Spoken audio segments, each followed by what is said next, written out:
Hello and welcome back to Anecdotal Adventures Reads a Worm. I'm your host Ashley and this is my co-host. I'm Cassidy. Today we are reading Arc 4 Shell. Last time on Worm, Taylor and the Undersliders robbed a bank and she got her villain code name Skitter. Cassidy, anything to say before we start? That's the right response. Well then, without farther ado, let's get right into it. We will see you all again after we've finished reading. It's a magical, mystical time. It's anecdotal adventures.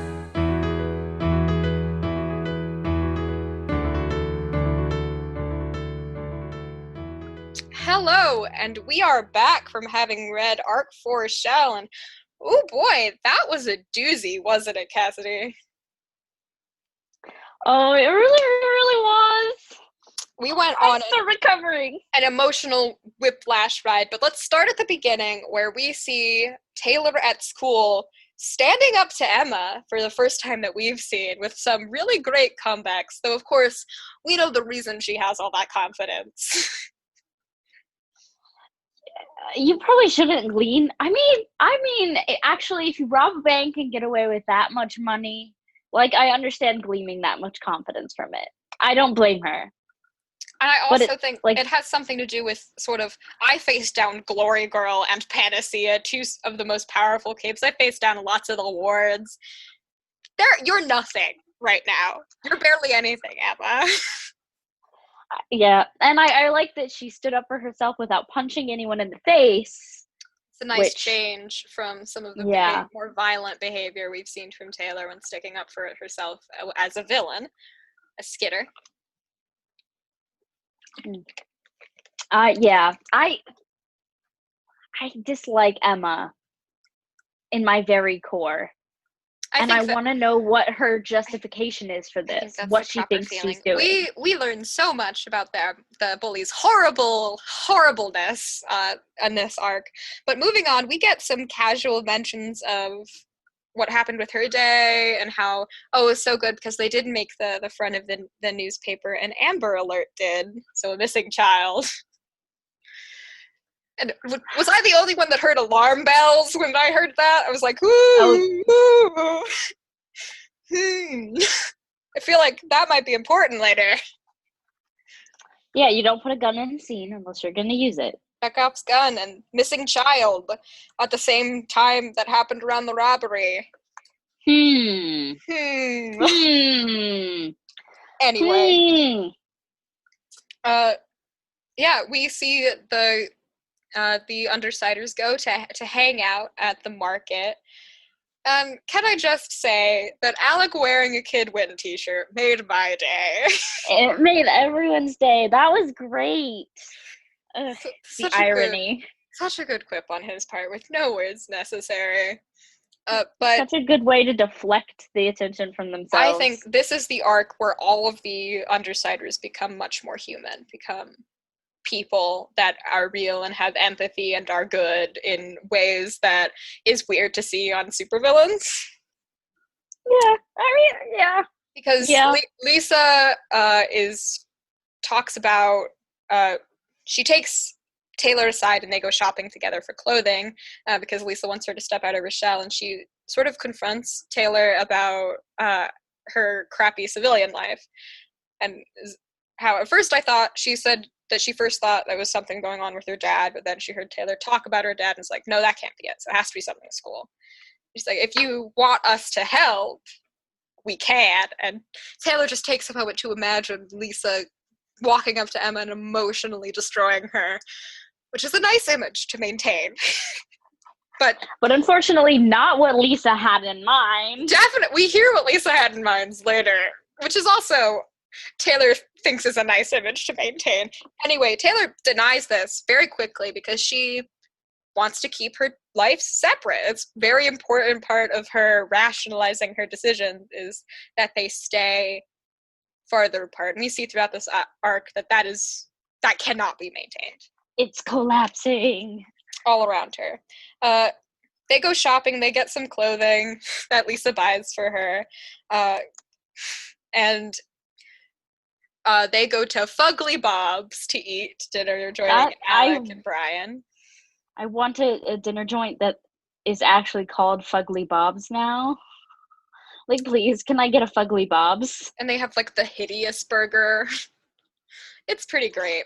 But Taylor does a huge social faux pas while they are talking and sort of going around and then just hanging out, and asks what everyone's origin stories are, and really destroys the atmosphere, because it doesn't click in her head that until Alec is like, did you have a good day when you got your powers? I'm going to hazard a guess and say it was your worst day, actually. And they explain trigger events. Now, we already knew about trigger events because we played Weaver Dice. Yeah. But we get a look into Taylor's trigger events, because she realizes that she only brought it up because somewhere in her subconscious, she wants to tell someone what happened, because she hasn't been able to emotionally express anything. And so she shares with Brian, Alec, and Lisa her story on the condition they don't interfere with her. Alec ruins the mood. We get full confirmation that Rachel is a murderer. So one of a serial murderer, which according to Brian is inconvenient. And that's the tone. I imagine he said it so casually. It's like, yeah, Rachel's a serial murderer. Pause. It's kind of inconvenient. It definitely juxtaposes, like, oh, murder, her being a murderer, that's inconvenient to, like, the image Taylor has of these people in her head. She's trying to come to terms with the fact that one of these other people besides Rachel is also a murderer. Now, and they do explain it. Who do you think that is out of the three that you have left to choose? My guesses were wrong last time, but I think that it's going to be in some weird, twisted way. I think it's going to be Lisa. Okay. Lisa does seem fully capable of murder. And, like, she would totally cope emotionally. So your two guesses were Lisa and Alec. Yeah. And you see from Alec this arc that he also seems emotionally capable of murder.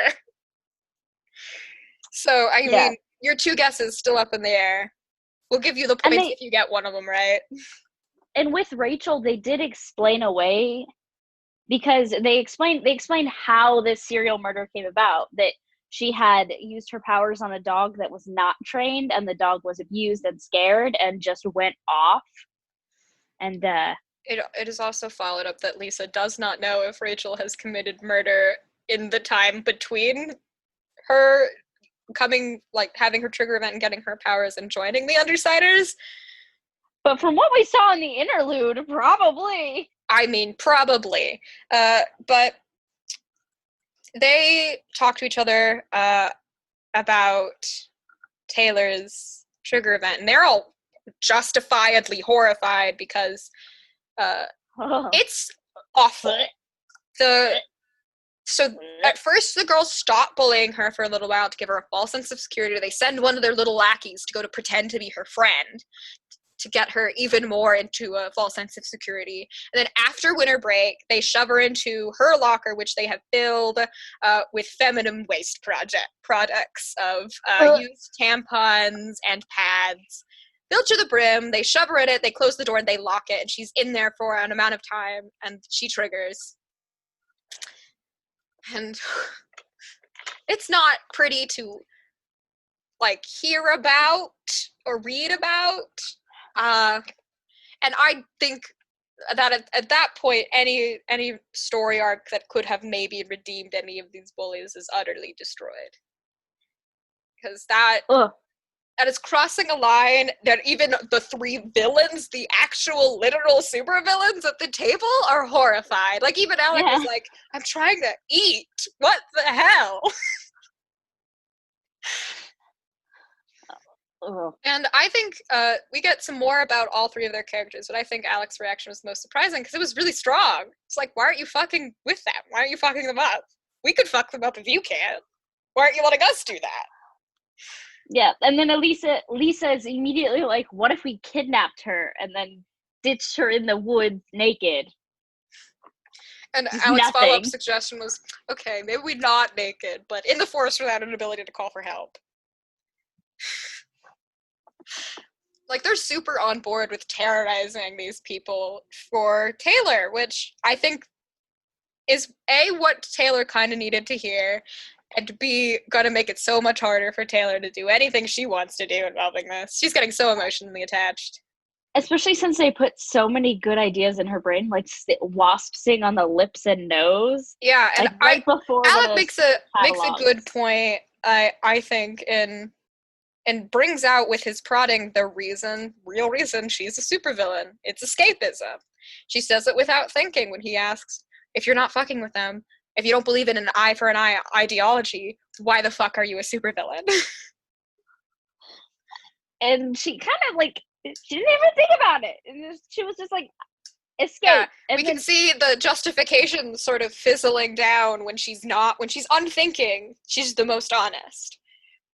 Because that's the real answer. She's not doing this to, like, spy on them. She's doing this to escape her not great at all civilian life, her horrid life at school.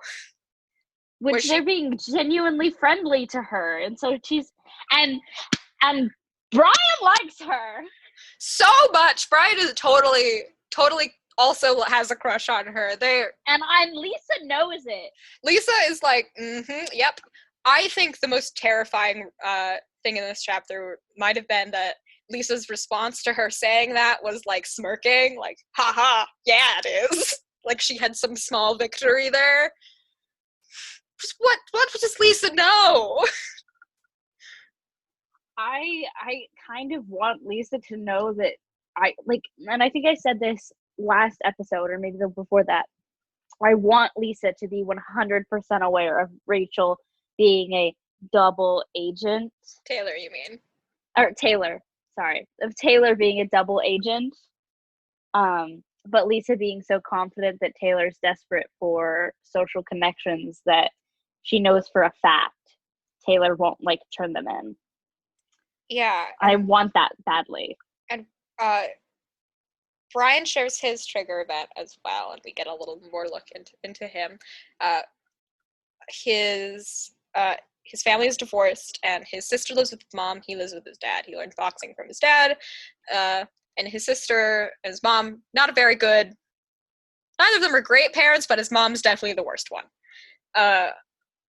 He gets a call, like a text from his sister saying to help, and he takes it seriously and makes a break for it in town and finds his sister horrifiedly scared from a boyfriend of her mother, and he beats the boyfriend almost to death and doesn't realize he has powers until he's washing off the blood off his hands when he gets home.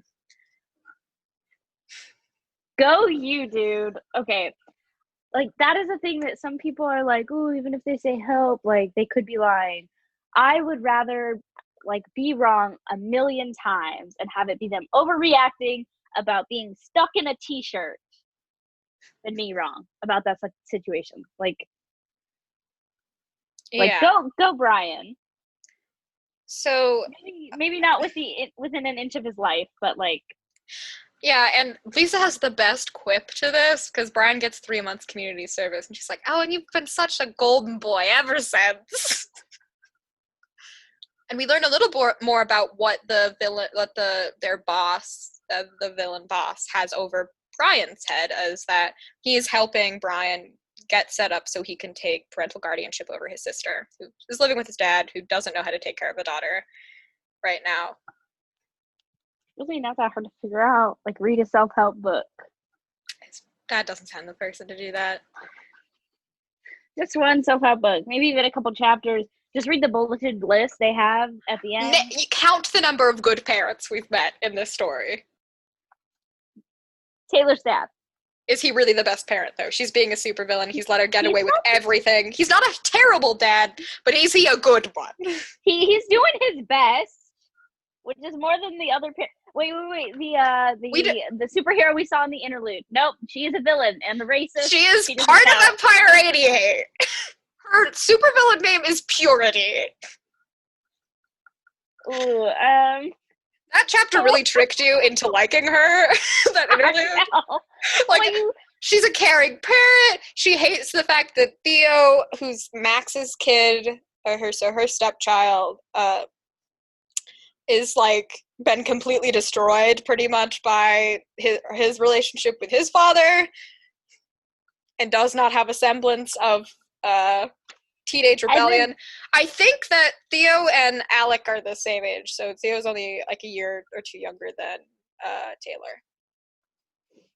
And then she gets called out on being racist, and it's like, well, yeah, if people of color weren't so like violent and bad, like I wouldn't be racist. But she also does like say that she's actively trying not to have that thought process, and she's been emotionally and mentally manipulated by Max for years and years and years and years and years since high school, and she's trying her best to not fall into that. And what does she do by the end of this conversation? Falls right back into it. Right back into it, and that is it's so frustrating because you're rooting for her to say no, to be the better person, to leave Kaiser, leader of Empire 88, Max in this case, behind. And she doesn't, and it's sad because this is a person who's been emotionally and mentally manipulated for a long series of time, and has this thing holding over her head of that, like, Aster, her child, could be taken away from her at any time because Max has more resources than she could manage to scrub up. And it feels dirty to read. It feels bad. When we well-written way. We see more than one narcissistic personality in this arc. And it drives me crazy because it is a joke in my personal life that my life seems to be a narrative on narcissistic personality disorder. And I think he portrays it, Wildbow portrays it so realistically. It's like, I know you're tricking me, but maybe I can win this time. And you never... Okay. And she keeps showing like that he's making subtle power plays throughout the entire conversation, and she knows even the one time at the end where he lets her have a victory that it's a show to make her feel better. And she knows it too, but she lets herself take it. And the most honest thing I think she said was, when other people listen in on that conversation, because that is a dynamic that that has been developed since high school. She said that when other people listen in on a conversation, it seems like perfectly normal, like maybe a little tense. Yeah, and but if she, with an insider perspective, yeah. If she called them out, she would look like the crazy one. It's so frustrating. Which is the dynamic with individuals with narcissistic personalities. Anyway, you can't call them out. We'll get to the interlude more in depth because I do have more to say on that. And tiny spoiler, we will be seeing more of Caden and Max. Duh, they're the leaders of a huge criminal gang, Empire 88. A huge racist gang. Racist. Yeah, they're not good, but they're bad supervillains. Anyway, moving back, the Undersiders go back home, and they find Rachel is gone, and their first thought is like, we need to go check on the money. And I don't know if this was because they thought Rachel would take it. It was definitely where Regent mind went when he saw the money was gone. Because their impressions of Rachel is, she's bad and hates us, but she's loyal. I mean, which is a good trait to have. Yeah, which is also accurate to what we see of Rachel throughout. But it turns out that it was not Rachel who ran off with the money.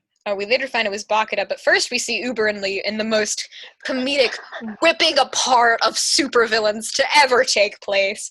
It was done with so much ease, and like, Brian gives Taylor a lesson on how to strangle a person right, knock them out quicker, while she's trying to knock out Lee. And Regent makes Uber fall off a roof so casually, and they just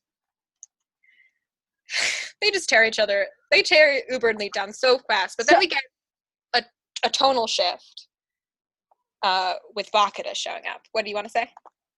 Uber and Lee, it said that Uber and Lee live stream their criminal activities with like the snitch, and they said that the upload is like delayed by like half an hour or something like that.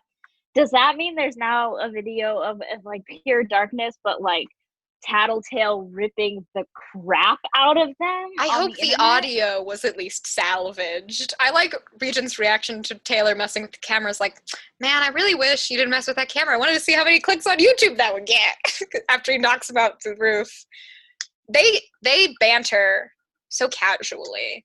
And their dynamic in the rest of the when the rest of the arc is sort of used to their weakness because they talk to each other and that halts them from moving forward. And that's how Bakuda catches them. We get an immediate tone shift when she shows up. She's so much scarier. Just ABB members crawling out of the woodworks that she has basically blackmailed into joining her, or else she'll kill them. Maybe she'll kill them anyway. You don't know. She's crazy. Bakuda is crazy. And narcissistic. She's a narcissistic personality disorder combined with megalomania, and is utterly insane. But she's a genius. And I think that this makes it work so well, because none of the other villains we've seen monologue. She monologues because of her personality. And it works for her. Because this is who she is as a person. Her abilities are terrifying, though. She makes bombs that are black holes, can make ice, can melt a person from the inside out, can break the Manton effect. They're all horrifying, and the Undersiders are desperately trying to get away from her, but eventually she outmaneuvers them and tells one of her lackeys to videotape what they're doing, and she almost forces a civilian guy to shoot them, but the guy doesn't and gets killed for it. Real bad. He's a park puddle.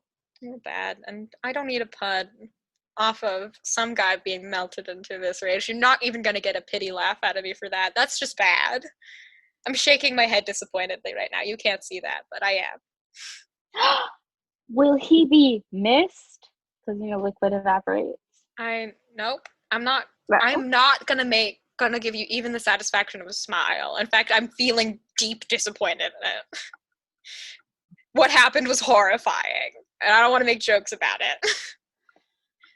Because a guy was blackmailed into almost shooting someone, had the strength of character to say no, and was eviscerated for it. Feel bad. Feel shamed. This is my lawful goodness shining through right now, listeners. Tisk tisk. I'm trying so hard. Okay, we can move on now. Yep. We mentioned it earlier, but Regent's reaction to this is like, I don't know if he was acting or if that was real, but that was terrifying. He laughs along with Bakuda and is like, oh, that was cool.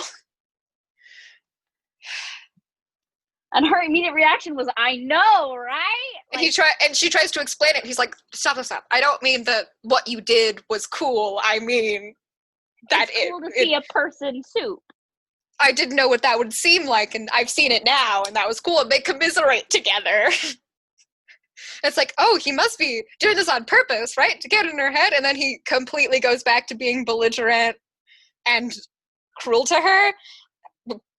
And so loses any favor he gained from that. And you're like, well, that might not have been on purpose. That might just be his personality.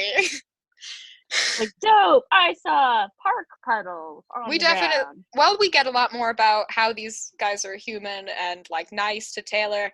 We also see why they're supervillains. Bryant. Which Taylor seems to glaze over far too easily. So easily. I think if that came from Brian, she would have been a little more caught up on it, but because it was from Alec, she was like, oh, I don't care. He's not my current love interest, so he is inconsequential. And she, like, describes Brian multiple times, and every time she gets to Alec in comparison, she's like, well, his clothes show off how lanky he is, but Brian, oh, he looks great. It looks sharp. And so I've been trying to keep track of how many times she mentally checks out Brian, and over this arc it was only like 5, and the majority of the arc was action, so it's still a lot. So we got 6 last week, 5 up to an 11 in the course of 2 arcs. Yeah, which I have not been keeping track very long, nor very detailed, because I'm sure if we went back through there, we'd find more of her hitting on, because I didn't even count the cuddle scene at the end. That was like 100 points. Mm. It's just 100 points. But yeah, they fight Bakuda this arc and only barely manage to escape. Taylor showing lots of determination here when her body is like fried with pain. She cuts off some of Bakuda's toes, which is how she's controlling the bombs. Lots of determination there. She has a major concussion when she wakes up, and her two worlds collide, much to her horror, as Lisa and Brian take her home and make up the lie that not really a lie, just for a different reason, she was a victim of Bakuda's bomb campaign. Ha ha ha! Ha ha ha! Totally incidental. Oh gosh, I can't even imagine what her dad feels like. What, like, I didn't even know because I don't think she told her dad, like, hey, I'm going shopping. So she was out at the market, and then She definitely didn't. And then probably didn't call him for hours. And then but to be fair, that's what she's done for a lot. Yeah. Of the book. For weeks, she missed school to go plan a robbery and barely told her dad anything. And her dad's not yet confronted her on all the missing school, and the schools had to have called at some point. So I don't really know this universe that well, though. Like, would it? They've probably called. Would they? Everything seems relatively unchanged from a normal school to Taylor's school. Does it? Yes, other than the fact that some like crappy people work there, but crappy people work at every school, and that doesn't mean they can't just not follow written rules. That would get them in huge, huge trouble if they didn't have a student counted and you didn't at least call the parents to see what was up. Huge, huge trouble. I think more trouble in a world where supervillains exist and someone could be dead. Probably. I see. Yep. But at the same time, there is probably a large gang presence in the school, and it's hard to keep track of. I think that Danny probably knows that Taylor's been missing school. Definitely knows that. And has not confronted her on it. Because that's the type of parental relationship they have, is Danny waiting for Taylor to tell him things, and Taylor's never gonna tell him things if he doesn't prod at her. Because that's the type of person Taylor is. Keeps everything close to the chest. Yeah, so she's never gonna share with her dad unless her dad pushes, but her dad doesn't want to push with fear of pushing her away. So they're caught in the cycle of never talking to one another about anything real.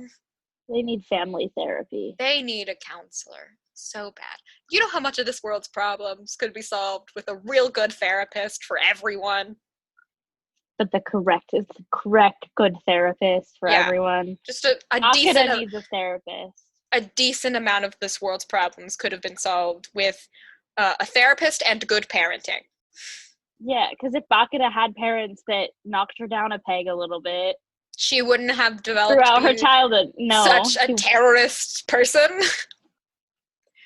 Literally gone all terrorist right after her powers manifested on her own school. Just a lot of trouble there. But we go from that arc to the interlude 4, which is Brutus from one of Rachel's dog's point of view. It's so good. Brutus is such a good boy. He was a good boy. And you mentioned that it pretty much completely redeemed whatever hatred we have of Rachel. She took Brutus on an errand, which we later found to be her breaking up a dog fighting ring. Yes. Which, go Rachel, yes please.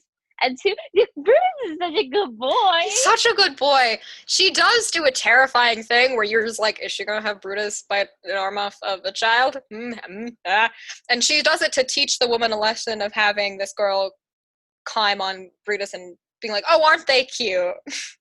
Like trying not even being apologetic about it.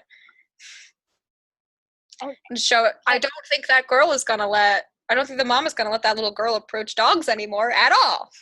which you really shouldn't because you don't know the temperament of dogs. So that is a concrete thing to teach, but maybe not in the way she did. And if you do, like, ask the owner first, too. Like, be like, can I pet your dog? And especially, I think they described Brutus. Brutus is a Rottweiler, correct? Mm-hmm. I think so. Yeah. So classically a quote-unquote mean dog, which you get the perspective from Brutus that really concretes, of course this is a narrative perspective, but in my mind, concretes the not a bad dog, it's a bad owner. Like all dogs are inherently good dogs if they're taken care of. Yeah, Brutus is such a good dog. He's such a good dog. He's a good boy. He's so great. It's so great that it makes Rachel look good just by comparison. Well, you guys train your good dog. Yeah, just by being sitting next to Rachel, it makes Rachel look like a better person by having Brutus be such a good dog. Especially since Brutus is like, ooh, new master takes care of me. I love new master. And we're like, yeah, yes, and I really like the fact that he identifies that Rachel is not the leader of her human pack. Her alpha is Brian, who is scentless, apparently. He doesn't smell like anything. This is another interesting addition to his power set. Yeah. The scentless man. And I think it really defines the sort of relationship that the dogs see that Rachel has with the rest of the Undersiders. I love them so much. Anyway, let's do what we've been doing at pretty much every episode and go over our ever-evolving feelings on characters. Let's talk about any change of opinion on Taylor. I feel like she's getting into this villain thing a little bit more. She's feeling herself while doing it, and she's getting into a groove. And so I think she's going to continue spiraling down that. Okay, so not really a change of thoughts on opinion. Do we agree with Lisa's opinion on Taylor? She gives an opinion of how Lisa gives an opinion on how Taylor is like a good planner. She takes every little detail and is ever evolving and growing with it. She doesn't. She's pragmatic like Brian, but she's not like what is the term? Taking it for granted. I definitely do agree, and I think that's something we've pointed out in the past, is that she notices every single detail and like goes forth with it. Yeah, she's hyper intelligent. She does things. She sees a lot of details, and she takes those details and she goes with them. And I do also agree with these opinions that Lisa's like, what would you do if you improvised more? You'd be terrifying if you were out of your shell. Which she starts with clothes, which is a great place to start. Yeah, that's it. Lisa is smart in this, in a social intelligent way that we've seen in the past from Lisa. But I guess we'll move from Taylor to Lisa right away. Ever-evolving opinions on Lisa. What do we get? Social intelligence is there. It's crazy. She's so smart. She's so smart. We also get that she doesn't want Taylor to tell the rest of the Undersiders that some of her power didn't tell her about Panacea, that she fucked up. I think she wants to maintain that like almost all-knowing vibe she has about her. Yeah. Even with her own teammates. Which tells you a little bit more about Lisa's, I don't know, thoughts on being teammates with people, I suppose. Her wanting to keep her standing within the group the same. Yeah. So she doesn't want to admit that her feel essential. Powers flaws. We also learned an interesting thing about Lisa's powers that's sort of offhanded in this arc, is that if the machinery is like, if she would have gained the information through machinery that was faulty, it will give her faulty information. So like she skipped the step of medically identifying what was wrong with Taylor after the bomb went off through the use of, because she brought her to a doctor's office where there's a bunch of medical equipment around that would have been used on her. And if the medical equipment is faulty in any way, then the information that Lisa would be getting from that would be also faulty to reflect what she would have gotten had she just gone through the step of using that machinery. Which is, but it's that she can only get the information if at some point she would have access to it. Which I think or through some It's a effort. reassuring limitation to her abilities. Not that I don't think that will help Taylor in any way. I think Lisa already knows at this point. I think she knows as well, and I really hope that she, like, I want her to let it slip in a dramatic way as soon as Taylor's like, I was being a double agent, and I want all of the Undersiders to be like, yeah, we know. Duh, could you have been any more obvious? But as soon as you fell for Brian, we were like, oh, she's not going to do anything. We're good. As soon as you just, like, dove head first and tumbled, the first thing you did with us was help us rob a bank. You weren't going to betray us. No. I think she knows. And I can't wait for the very, very dramatic reveal of that information. Well, we got a lot on Brian, so let's talk about him next. What do you think about Brian? About ever-evolving opinions on him. He's giving more of the mysterious, dark, and edgy F-boy vibes. Like, the more we get from him, I didn't feel a thing. Like, I'm getting more F-boy vibes, but it's okay, because it's Brian, and he's not an F-boy, so he probably doesn't interact with enough girls to be one. I think it was less of a, I didn't feel a thing, dark and edgy, emo sort of thing, of him being, like, in shock and horror that it is implied that Aisha was sexually assaulted by his mother's boyfriends, and it was cold. Blind rage. It wasn't anger, though. It was cold, calculated aggression as he beat this person. Like, he slowly sets Aisha down, turns to the guy, and beats him to a pulp. And I think that's less to show that he's, like, dark and edgy, and more to show more of that Brian pragmatism. He has his I know. I can break order. the face. He has his priorities in order, and yeah, he still gets angry, but he's gonna get angry in a way that is like all emotions are gone. He just staring you into the soul, down until you feel like you're minuscule little pile of sand. I wish that was an ability I had, because when I get angry, I angry cry. Yeah, it is my weakness, because I get angry so much faster than any other emotion. I don't know. It depends. And I'm just crying. The anger I am feeling. I don't know if I get angry all that often. I get frustrated a lot, but that's a different emotion. So going down from Brian, let's talk about Rachel. Our opinions have done so much changing on Rachel. 100% redeemed. We've said a lot of bad things about Rachel on this show. Those opinions have changed. We love you. We miss you. We hope you feel accepted here. We like Rachel. We like Brutus, and we like Rachel. Maybe next time just be a little bit more chill. That was a child. It was a child. You could have taken 1 or 2 steps back over the line. The fact that it was told by the dog, though, definitely softened that blow 100%. Oh, yeah. Especially since Brutus was like, I held arm, not like I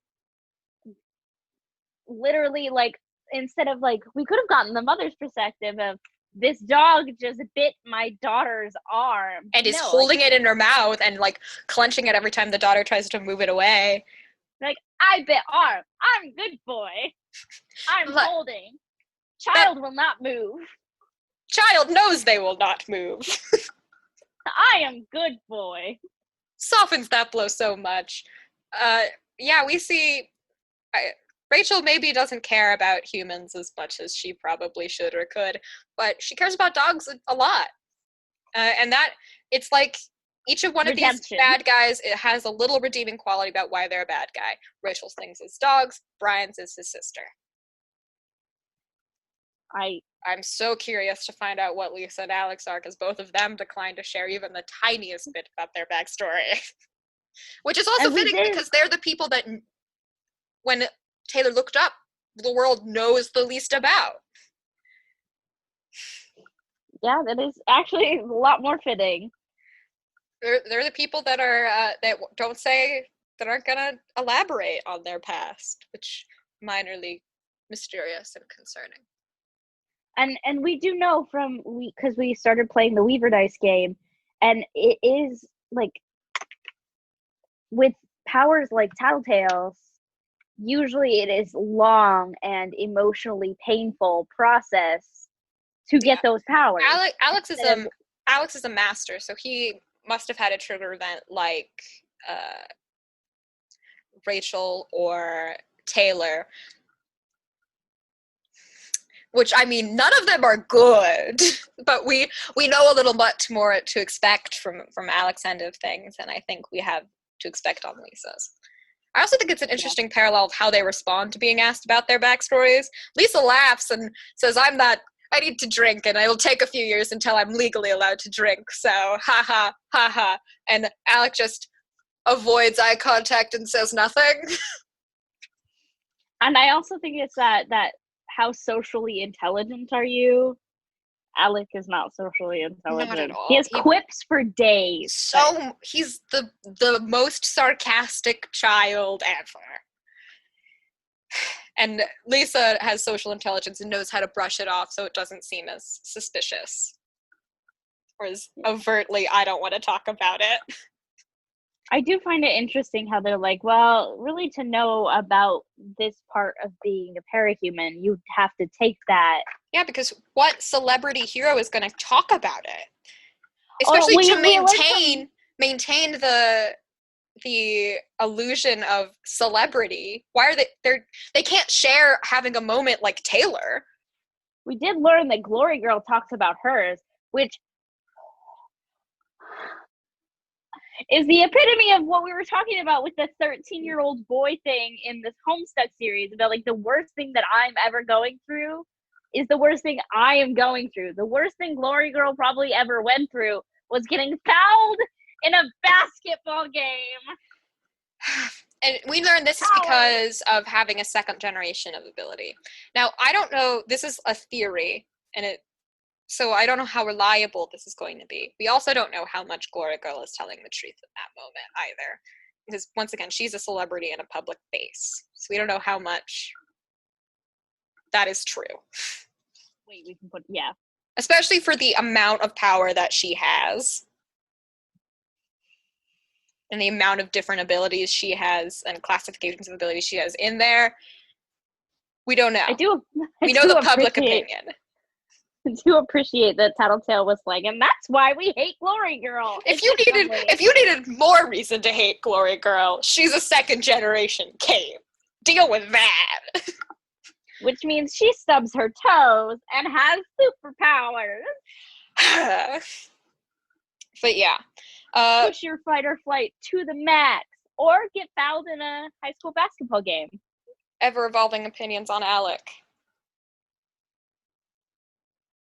I feel like he has such a well laid out character, and I feel like that's gonna come and bite us in the ass later, because his character arc is gonna come back with a vengeance, especially. And I think he's not gonna do too kindly with being double crossed by Taylor. I think we see that Alec is the most on board with getting revenge and the most surprised when Taylor says no. He is I think the quickest one to jump to, let's destroy anything that bothers me. Which shows why he's a supervillain at 15. He definitely has the mentality. But his quips, they're so good. You can forgive him for it. He's good. He has such good comedic timing, being that he has such bad social timing. They come at just the right time to offset any mood. I feel like these villains need to be more quippy. I feel like we need more quippy villains, because we got Bakuda, who's like, I'm the greatest, and then we got Uber and Lee, who didn't take it didn't even feel like they took themselves seriously. So we didn't get any good quips out of them. We just got like lots of screechings and shut-ups. Yeah, because you're against Lisa and Alec. Alec, who has quips that will offset your timing because they're not said at the right social time for there to be right for a quip. And Lisa, because she emotionally destroys you and makes you in a mood that you can't quip anymore. You're too emotionally distraught to be sarcastic. I love Alec, and I think he will remain. I think I would confidently say he is my favorite character at this point. Cool. We also see that he overstretches his power. And, like, Taylor clearly has some questions about that running in the back of her head. Like, what do you mean? What does that do? Why does that happen? And Lisa's like, we can't talk about it right now. Let's go, go, go. We're running away from Bomberman here. Which kind of shows you, like, a disturbing question, like, what would overstretching power be with thousands of bugs? Because we know she can turn off portions of the senses. We've sort of seen it. It's like sensory overload in such a way. I feel that I would be horrified if we got to the point where Taylor couldn't stand on her feet anymore because of that sensory overload. I don't want that. I do not want spiders in Madagascar trying to swim. No, thank you. But I feel like something is being implied with Alex's powers that we've not seen all of it yet. Because he's like, I can, and he gets cut off. So, I mean, something's definitely fishy there. Yeah. And Alec is not the type of person to come out and say it and be like, oh yes, this is the weird thing with my powers. No, his demonstration wasn't even telling Taylor what his powers was. It was making Brian trip over his own 2 feet. Yeah. So, I mean, Alec is surprisingly private of a person for how much we know about his hobbies. Like, we've established that we know a lot about him as a person, but we don't know a lot about him besides the things that he has around him. Yeah, and it's one of those things, if you put up a really, really strong front, people aren't going to want to look much further than that front. Yeah, but is he that emotionally intelligent to know to do that? I am an artistic, sarcastic, sad boy. Like, okay, you're artistic, don't look sarcastic, farther. Sad boy. I don't know if I can confidently say that Alec is emotionally competent enough to know to have to do that. If he was hiding something, that's not the impression we get of him anyway. No. I think it's more realistically just awkward teenage boy being like, I must mask all emotions and sarcasm and anger. Let's talk about the side characters. Let's start with the ones we got in interludes on. So, Purity, Caden. We talked about her earlier because we were trying to determine, like, if there's a good parent figure. But I am not talking about, like, what happened over the arc. I'm talking about what you think of her as a character. She's racist! You can't get past that. Even if you're a good mom. Even though she's trying to get past that as a person? And has been emotionally manipulated into that thought process, has acknowledged she has been I respect, and I'm rooting for her. I respect the fact that she's like, yeah, that's kind of racist way of thinking. But then she went and justified her thought and was like, but if they weren't so violent. I think that is the emotional manipulation side of things, to show that she is still bogged down by her relationship with Kaiser. And I appreciate the fact that she is actively trying to work her way out of that mentality, but then she's diving headfirst back into it.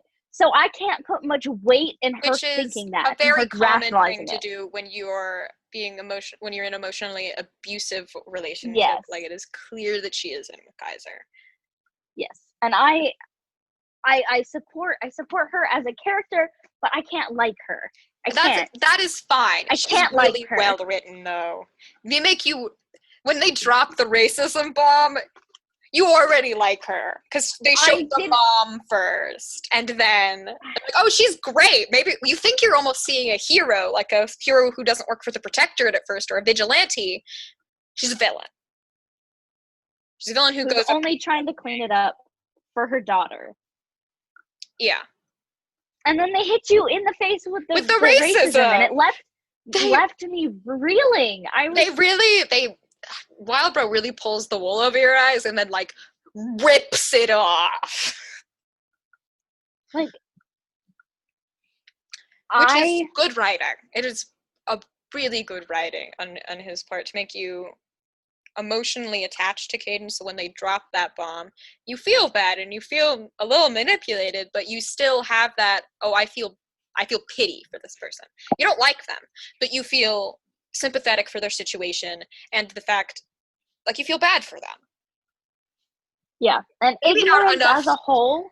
Not enough to outweigh the bad things that she's doing as a super villain that plays the role of enforcer and has definitely murdered people before. Enforcer for a racist gang. But bad enough to pull your punches a little bit, to feel pity. That's the only way to describe it. Yeah. And my least feel favorite sympathetic quality, for her, but you don't feel empathetic for her. Yeah. My least favorite quality in people as a whole is ignorance. I can't stand it. But my favorite quality in people is actively trying to avoid ignorance. Because you can be ignorant and still be trying very hard not to, which is what she's doing. For years, and she's trying hard, and she keeps pulled back in and almost there by Kaiser, right when she's at that finish line, gets reeled back in. And I think this is also displayed in what we get a tiny bit with Kaiser's relationship and her relationship with Theo. She's like, I wish he was sarcastic. I wish he would roll his eyes. I wish he'd be disobedient, even in the slightest. And I find it unfortunate that racism is probably a very rampant thing, especially with like profiling, and they've already explained like, and it's a rampant thing in regular society, but can you imagine where like they are literally broken down into the Asian bad boys, and apparently it's like magnificent that all Asian communities are unified in that gang, because usually they can't do that. I think that in Brockton Bay it is probably very bad there. It does not seem like a good place to live in general, even if you're in the good side of town. It just seems like a bad place to live. And I'm like, being a person of color normally poses so many new challenges, but being a person of color when superpowered individuals are trying to enforce on gangs that sometimes forcibly recruit you in high school, nothing. Makes me so mad. I'm so mad. You can feel the passion, like just radiating off of you through the computer screen. But I'm afraid to ask you your opinions on Kaiser. Can we all say we all hate Kaiser? He's pretty bad. He's a villain. He has dope powers, though. Real cool powers. Horrifying in his hands. Horrible person. The powers in his hands is also just terrifying.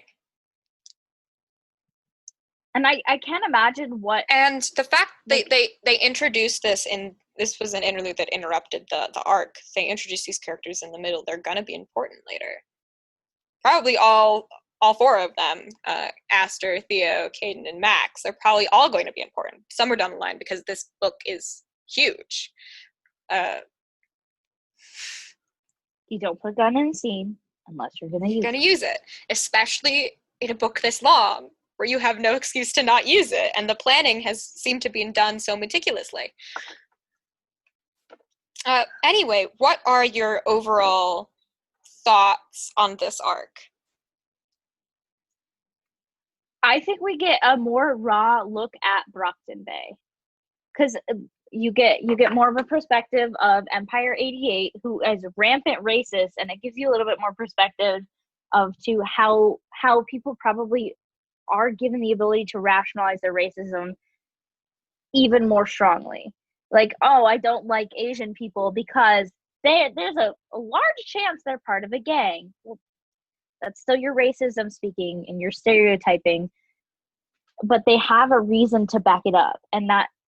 I mean, even Taylor, at some point in this arc, at some point in past arcs, has said there is a good chance, if you are of an Asian ethnicity and you're old enough to carry a gun and young enough to walk, you're part of the ABB, and you live in the bad side of town. it's a fair chance. So I think it shows why Empire 88 in particular is such a large threat, such a big gang. Is because people feel justified in joining. They feel justified in helping clean up the streets, is what Kaiser said, when clearly he wasn't. No, he's just a gang. He's just a gang. It's just a gang run by a rich white douchebag. Who is using racism as a tool. He might not actually even be racist. We don't know enough about him. He's just using it. Like you would any other ideology to recruit people. And I don't want to give him props for using racism as a tool, but if he is not racist and is using that ideology to recruit, like, that's a highly intelligent thing to do. Unfortunately, overused in history, but... Yeah, but what we've seen of him, he's the type of person who would do it. His villain name's Kaiser. So, Yeah. I mean, la-duh. Any other thoughts? We learned that Lung's broken out of prison. We do learn that. Which I don't think startles me as much as I thought it would. I think he's going to come back, but I'd have a healthy dose of respect for a girl who chewed off my penis with a bunch of bugs. But would you, though? Would you not just want to kill them? There are other sensitive areas on the body. I would probably steer clear. Or send Bakuda. I would send Bakuda. Or Oni Lee. One of your underlings. Taylor kind of has a thing with the Asian bad boys of taking off body parts. Yeah, body parts. Toes Can't from wait Bakuda. till he meets Oni Lee. What's it gonna take from Oni Lee? Place your bets now. I think it's gonna be fingers or hair. Okay. I think hair is too light. I think it's gonna be whole hand. She has to go up. A whole hand? Whole hand, maybe a whole arm. How do you go up from private bits? You can't. She started at a 10. On an 11, maybe. She moved down to like a 7 with Bakuda's toes, and she's gonna go right back up to like a 9.5 with like an arm or something. Yeah, I have friends who don't have toes. Toes are not that impressive. Yeah, but it's still, she took it off. Like, toes may not be not impressive, but a person who not that long ago was a regular civilian taking a knife to someone's foot and cutting off their toes, a little more impressive, a little more. Whew, I liked the detail in it where she's like, "Oh, I'm the knife met something hard." Is she wearing armor, like an armored boot? And then she cut concrete. You cut all the way to concrete. You cut through her toes. It was expressed that knife was crazy sharp. Yeah, because this is one of the equipment that their boss gave them. So. Yeah. And they did get away with a vast majority of that money, like 42,000, because only 3,000 or so went missing. This shows some of the weaknesses the Undersiders have. That without fire, they're not a gang that has a lot of firepower behind them. When they're caught by someone who has powers, they're helpless and running away for most of that fight. And all of them got away with a lot of injuries. So their heavy hitter really is Rachel. Do you think they're going to recruit again? I think they're going to recruit more. They probably have more members of the Undersiders. I think that is safe to say. But there was one more thing I wanted to talk about, and that was the implications that the ABB has been targeting places where other gangs hang out. I think the ABB is going to make themselves a target for all the other gangs in Brockton Bay. And we in one of the past interludes, we saw a threat of these gangs coming together in alliances and how horrifying that would be. But that was like while the ABB was down for the count and while they're there. But now they're up and they're an enemy. So what is more uniting than having a common enemy that you can point your guns at? The implications of that are going to be horrifying, but we will find out in Arc 5. Thank you for joining us today on Anecdotal Adventures Reads Worm. I'm Ashley. I'm Cassidy, and always remember to not stay fugly. And we will see you all next time.